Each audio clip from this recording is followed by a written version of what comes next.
What are your thoughts on that, but more broadly, whether D.C. can govern itself? Well, there are two main candidates, as best I can tell. One is a normal person. One is a crazy person.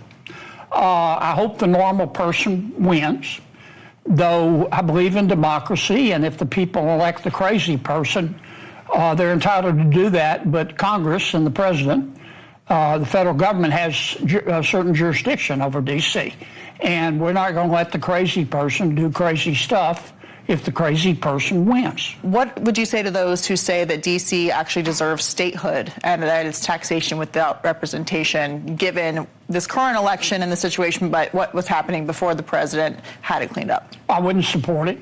I don't think... Is it constitutional? I don't think our founders... No, I wouldn't support it. I don't think our founders intended for the District of Columbia to be a state.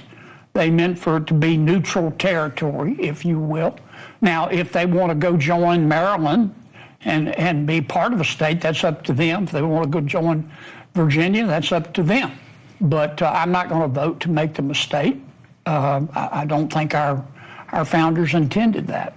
Switching gears to another crazy person story, as you just said, the New York Post reported this morning new revelations from the Southern Poverty Law Center fraud case. We know that the Department of Justice has indicted them after a grand jury found that they allegedly defrauded many of their donors, saying that they were fighting hate while they were actually funding it. But making it worse, we're now finding out from this report that a now former top official funneled more than $1 million to her lover in the neo-Nazi National Alliance and helped prop up the organization after it basically had collapsed. So not only do we have this issue of the organization, but now we're seeing that there was some defrauding with love interests involved. Are you following what I am, Katie. They've lost their way.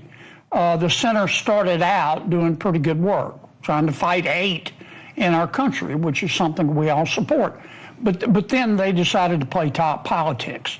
And because of their politics, they decided that all Republicans were hate groups and all Democrats were love groups.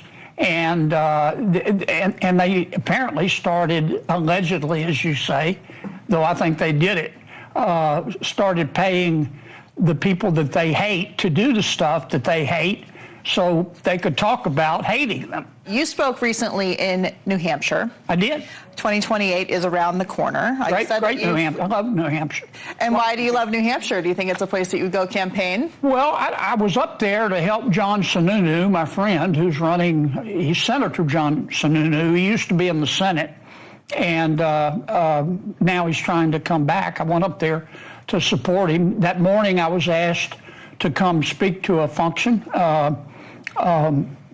I think it's called Politics and Eggs. Mm-hmm. And we had a good time, wonderful people, asked me all kind of questions. I tried to answer. Was one of those questions, are you running for president? They did. They asked me about the presidential race, and I said, I was honest with them. I said, look, I'm focused on the midterms. I'm planning on running for the United States Senate. But if you're asking me if a lot of people enter the field, and I think they're goobers, and I think I can do a better job, would I consider running? And I said, well, sure. I mean, I've had some people talk to me about it. Doesn't mean I'm going to do it. But remember that song by the Judds? Mm-hmm. Why not me? Why not me on a rainy day? Why not me to chase your blues away? That's kind of how I look at it. Why not me? But I'm not saying I'll do it. Well, you said maybe potentially if there are goobers deciding to get in the race, who would that be?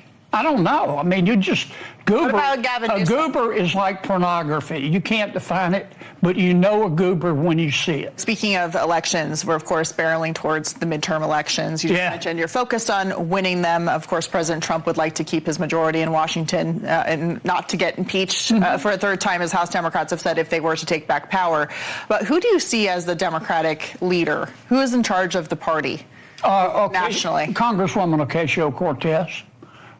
She's ably assisted by Senator Bernie Sanders, by Mayor Mamdani. They've got a rookie that just joined the team, Graham Plattner. These folks, they're socialists.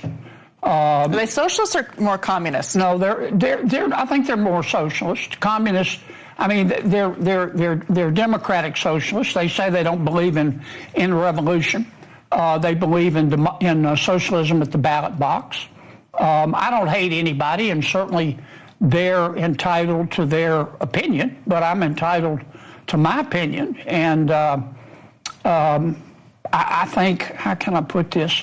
My advice to them, I think they will ultimately lose, and my advice to them is that their time would be better spent working at Panda Express and trying to work themselves up to management.